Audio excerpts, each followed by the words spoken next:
I bet you didn't know that you could watch TikTok videos offline. In this video, I'm going to show you how to watch TikTok videos offline.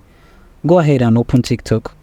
And once you have it open, you want to go to your profile. Once your profile page, you want to tap on the 3 horizontal line at the top right corner of your screen.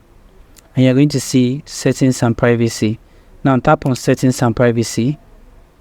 And you want to scroll till you find catch and cellular.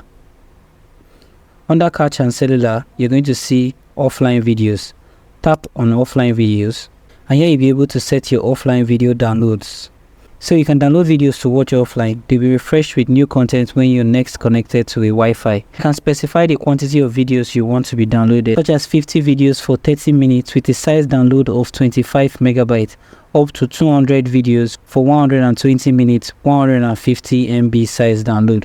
Select an option and tap on download, and this will start downloading your offline videos, with the total numbers of videos that you have not watched being displayed at the bottom in this section. You can always come back to your settings and privacies to watch your offline videos. So thank you guys for watching this video on how to watch TikTok videos offline, and I hope you found this video helpful. If you do find this video helpful, you can support this channel by liking this video, subscribing to this channel, and turning on the post notification bell. I hope to see you guys in my next video.